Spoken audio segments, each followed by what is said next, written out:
에스겔서 22장을 보겠습니다. 1절, 2절, 2절을 함께 읽겠습니다. 여호와의 말씀이 또 내게 임하여 가라사대 인자야 네가 국문하려느냐 이 피 흘린 성읍을 국문하려느냐 그리하려거든 자기의 모든 가정한 일을 그들로 알게 하라. 예루살렘에서 행하여졌던 죄악과 임박한 심판에 대하여 선포하라는 하나님의 말씀이 선지자 에스겔에게 임하였습니다.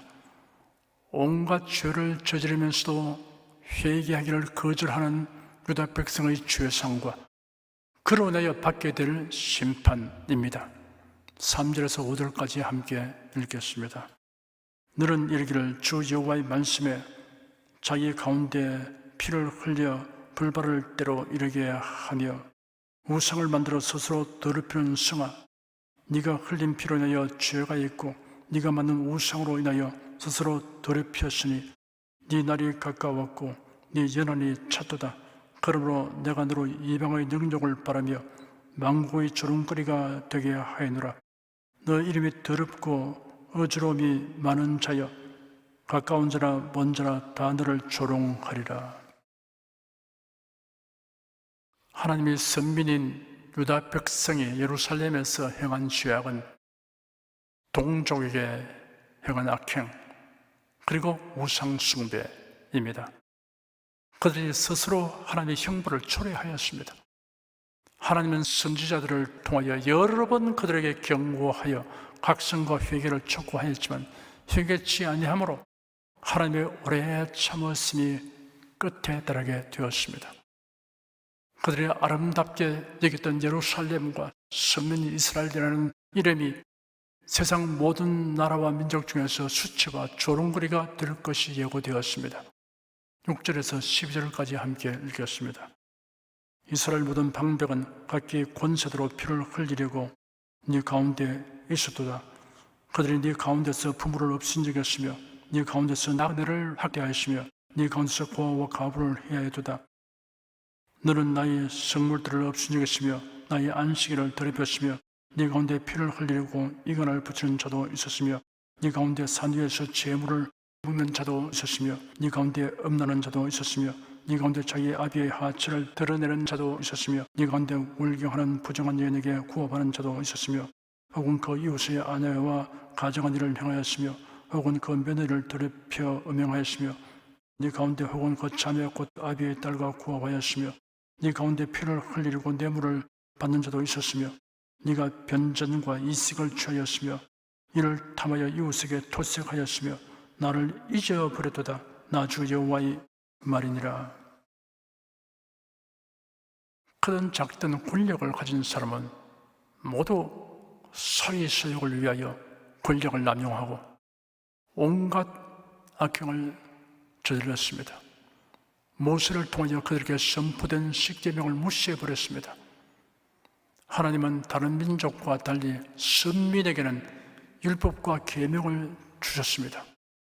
혹 그들이 죄악을 범하는 일이 있더라도 하나님의 주신 율법과 계명을 마음에 새기고 있으면 회개하지 않을 수 없습니다.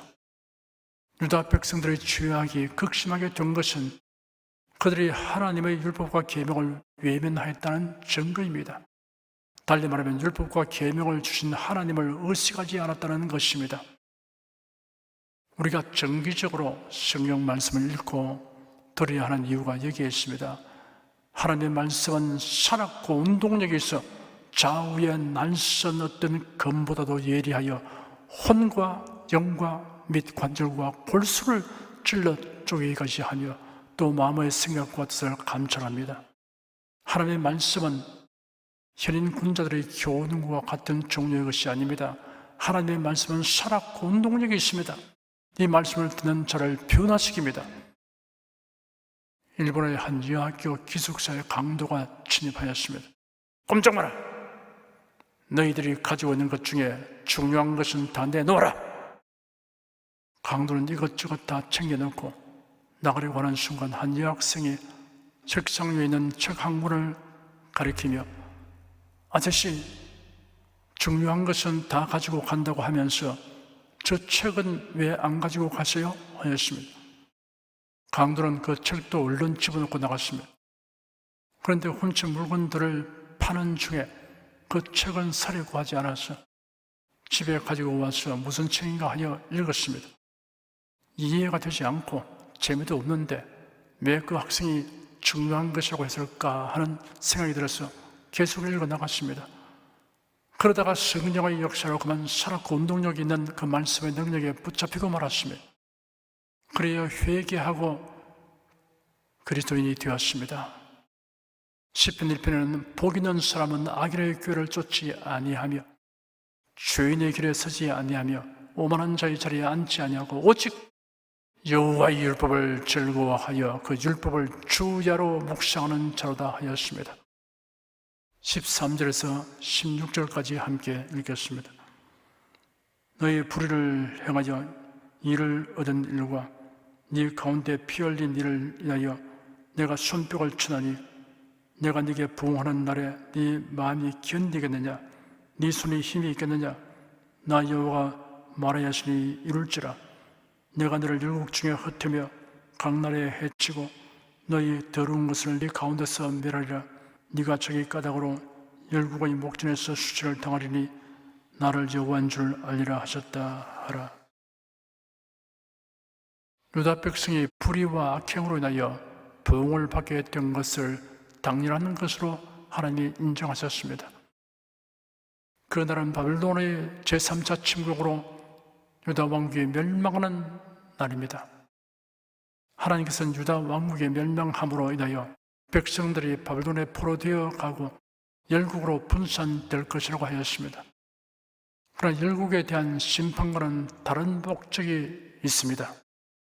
하나님의 법도를 어기고 우상을 숭배한 자를 회개하게 하여 하나님과의 관계를 회복하도록 하기 위한 것입니다. 사람이 죽음에 직면할 때의 형편과 상황은 질병과 사고, 천재지변과 전쟁 등 무수합니다. 어찌됐든 죽음은 두 종류로 대별됩니다. 그리스도 안에서의 죽음과 그리스도 밖에서의 죽음입니다. 그리스도 안에서의 죽음은 다 복된 죽음입니다. 주님을 깊이 사랑하고 의지하는 자의 죽음은 더 고귀한 죽음입니다. 죄명을 당하고 편안히 죽는 와석 종신이 아니어도 그 영혼이 천사에게 받들려 주님의 나라로 들어가는 성도의 죽음은 귀하고 복된 죽음입니다. 이 세상에서 하나님의 징벌을 받는 것도 하나님의 택함을 받지 못한 자가 받는 징벌과 하나님의 택함을 받는 자가 받는 징벌로 대별됩니다. 징벌을 받아도까지 회개하지 않는 자와 회개하고 돌이키는 자로 구분됩니다. 가룟 유다는 예수님의 12제자로 부름받았으나 예수님을 비판한 후에도 회개하지 않았습니다. 그는 구원 얻도록 택함을 받지 못하였음을 스스로 증명해 보인 것입니다. 17절에서 22절까지 함께 읽겠습니다. 여호와의 말씀이 내게 임하여 가라사대 인자야 이스라엘 족속이 내게 찍기가 되어나니 곧 풀무 가운데 있는 노시나 상납이나 철이나 나비며 은혜의 찍기로다. 그러므로 나 주 여호와가 말하노라 너희가 다 찍기가 되었은즉 내가 너를 예루살렘 가운데로 모으고 사람이 은이나 노시나 철이나 나비나 상납이나 모아서 풀무 속에 넣고 불을 불어 녹이는 것 같이 내가 노와 분으로 너희를 모아 거기에 두고 녹일지라. 내가 너희를 모으고 내 분노의 불을 너희에게 분적 너희가 그 가운데서 녹되 은이 풀무 가운데서 녹는 것 같이 너희가 그 가운데서 녹으리니 나 여호와가 분노를 너희 위에 쏟은 줄을 너희가 알리라. 찍기는 광석을 재련하여 순수한 광물을 얻은 후에 남은 불순물을 가리킵니다.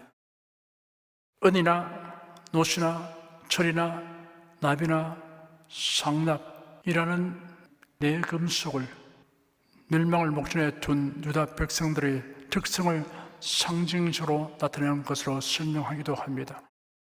노스는 죄를 지고도 부끄러운 줄을 모르는 철면 피함을, 상납은 겉만 번들이하고 속 내용이 없는 가식과 위선을, 철은 동족에 대한 잔인함을, 납은 죄에 대하여 둔감하고 범죄하기 쉬운 성품을 가리킨다고 해석합니다. 본문 21절에는 내가 너희를 모으고 내 분노의 불을 너희에게 분적 너희가 그 가운데서 녹되라고 하였습니다. 바벨론 군대의 침략을 받아 성읍들이 함락되니 백성들이 예루살렘 성으로 피신하였으나 결국 예루살렘이 점령됨으로 사륙당하거나 포로로 잡혀갈 것에 대한 예언입니다. 23절에서 31절까지 함께 읽겠습니다. 여호와의 말씀이 내게 임하여 가라사대 인자야 너는 그에게 이르기를 너는 정결함을 얻지 못한 땅이요 진도의 날에 비를 얻지 못한 땅이로다 하라. 그 가운데서 선자들의 배역함이 우는 사자가 식물을 움킴 같아도다. 그들의 사람의 영혼을 삼켰으며 전제와 보물을 탈취하며 과부로 그 가운데 많게 하였으며 그 제사장들은 내 율법을 범하였으며 나의 성물을 더럽혔으며 거룩함과 속된 것을 분별치 아니하였으며 부정함과 정것을 사람으로 분별하게 하지 아니하였으며 그 눈을 가리어 나의 안식일을 보지 아니하였으므로 내가 그 가운데서 더럽힘을 바란다니라. 그 가운데 그 방백들은 식물을 삼키는 일이 같았어. 불의의 일을 취하려고 피를 흘려 영혼을 멸하거늘 그 선지자들이 그들을 위하여 회를 치라고 스스로 허탄한 이상을 오며 거짓 복수를 행하며 여호와가 말하지 아니하시도 주 여호와의 말씀이라 하였으며 이 땅 백성은 강포하며 넉탈하여 가난하고 궁핍한 자를 압제하였으며 우고한 자를 불법하게 학대하였으므로 이 땅을 위하여 성을 쌓으며 성물을 진 데를 막아 서서 나로 멸하지 못하게 할 사람을 내가 그 가운데서 찾다가 얻지 못한 거로 내가 내 분으로 그 위에 쏟으며 내 진노의 불로 멸하여 그 행위대로 그 머리에 보응하였느니라. 나 주 여호와의 말이니라. 각 계층과 신분별로 구분하여 그들의 죄악을 유형별로 지적하였습니다. 하나님의 분노와 심판이 특정한 일부 사람들의 죄로 일한 것이 아니라 각계각층 온 백성들의 총체적인 범죄라는 것을 밝혔습니다. 거짓 선지자들이 자신이 지어낸 말을 마치 하나님의 주신 말씀인 것처럼 속여 선포하며 참 선지자의 말을 거짓 예언이라고 왜곡 선전하였습니다. 제사장들은 하나님의 주신 율례와 법도대로 하지 않고 편의 위주로 제사의식을 행하였습니다. 정치 사회 지도자들은 권력을 남용하여 살해 사욕을 취했습니다. 백성들은 거짓되고 악한 지도자들을 지지하고 그들에게 빌부터 사욕을 채우기에 급급하였습니다. 나라가 망하려면 부정부패가 만연하게 됩니다. 지도자들은 국가의 안녕과 발전보다 자신의 권력과 영화를 우선순위에 두고 국민은 사사로운 이익을 위해 지도자를 지지하고 선출하면 나라가 쇠퇴하고 망하게 됩니다. 그리스도인은 하나님의 성품에 합당한 편을 추구하고 선택해야 합니다. 그러면 우상숭배의 한 형태인 종교다운주의를 단호하게 배척하게 됩니다. 그리고 불의하고 부정한 사람을 지지하지 않습니다. 기도하겠습니다. 사람은 사물에 대한 바른 판단 기준을 가지고 있지 않으면 탐심의 노예가 되고 점치고 우상숭배하게 된다는 것은 지난날 역사를 말하지 않아도 누구나 인식하게 됩니다. 사물에 대한 바른 판단 기준으로 성경을 추진하는 게 감사드립니다. 사회 풍조나 여론이나 다수의 의견을 묻기 전에 성경이 어떻게 말씀하고 있는가를 묻고 성경 말씀으로 실천 공행하겠습니다. 주 예수 그리스도 이름으로 기도드립니다. 아멘.